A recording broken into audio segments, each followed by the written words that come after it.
कुंती की सत्य की लंबी रात। आज हम एक बेहद खास और दिल छू लेने वाली कहानी लेकर आए हैं, जो महाभारत के उन पलों में से है जब सच की चुभन सबसे गहरी होती है। इस कहानी के मुख्य पात्र हैं कुंती, पांडवों की माता, युधिष्ठिर, जो सत्य और धर्म के पथ पर चलने वाले सबसे बड़े भाई हैं, भीम, जो अपनी ताकत और सरल स्वभाव के लिए जाने जाते हैं, अर्जुन, जो धनुर्धर और नायक है, और उनके जुड़वां छोटे भाई। हमारी कहानी उस समय की है जब महाभारत का युद्ध समाप्त हो चुका था। पांडवों ने अपने बड़े भाई कर्ण को युद्ध में मार दिया था, लेकिन उस युद्ध के बाद एक सच की आग कुंती के दिल में जल रही थी। वो सच जो उसने छुपा रखा था। कर्ण वास्तव में कुंती का सबसे बड़ा पुत्र था, परंतु जन्म के बाद उसे राजपाट और परिवार से दूर रखा गया। अब जब कर्ण की मौत हो चुकी थी, कुंती को यह सच अपने बेटों को बताना था। कहानी की शुरुआत होती है उस शाम से जब सभी भाई एक साथ बैठे थे।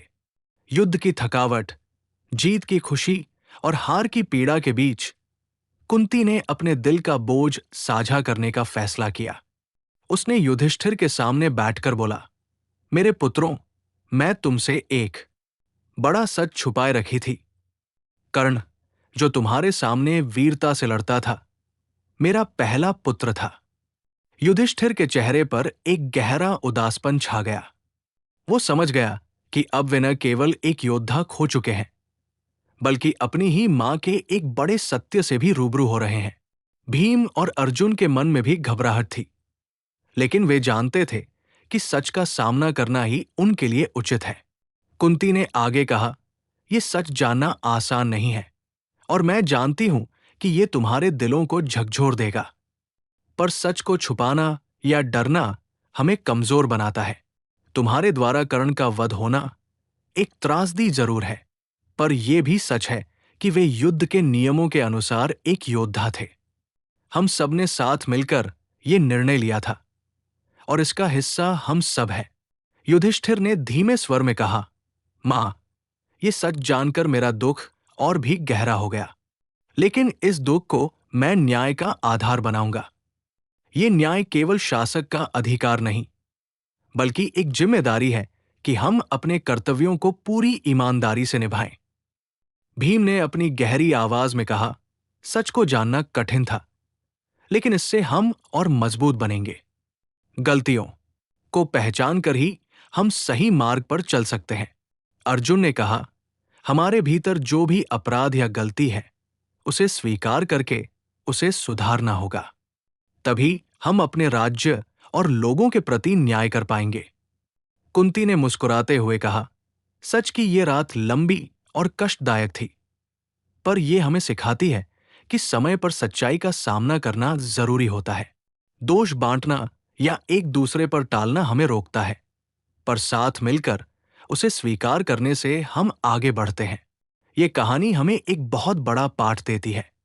जब सच्चाई सामने आती है, तो उसे छुपाना या डरना नहीं चाहिए। दोष भले ही साझा हो, पर यह हमें कमजोर नहीं बनाता, बल्कि इस साझा जिम्मेदारी से हम बेहतर इंसान बनते हैं और अपने कर्तव्यों को और अधिक न्यायपूर्ण तरीके से निभा पाते हैं। युधिष्ठिर के गहरे दुख ने उन्हें एक न्यायप्रिय शासक बनाया, जो हर निर्णय में न केवल कर्तव्य और धर्म को समझते थे, बल्कि अपने अनुभवों से मिली पीड़ा को भी ध्यान में रखते थे। उनकी न्यायप्रियता की ये नींव इसी सच्चाई और उसके स्वीकार से मजबूत हुई। तो दोस्तों, इस कहानी से हमें यह समझना चाहिए कि हम सभी के जीवन में कभी कभी ऐसे सच्चाई के क्षण आते हैं जो हमें अंदर तक हिला देते हैं, पर उन सच्चाइयों को स्वीकार करके, उन्हें समझकर और उनसे सीख लेकर ही हम बेहतर इंसान बन सकते हैं। यही है कुंती की उस लंबी रात की कहानी, जो सत्य की कठोरता के बावजूद हमें उम्मीद, सहनशीलता और न्याय की राह दिखाती है। धन्यवाद, और अगली बार फिर मिलेंगे महाभारत की किसी नई और रोमांचक कथा के साथ। तब तक के लिए सच को अपनाइए और जीवन में न्याय और प्रेम के साथ आगे बढ़ते रहिए।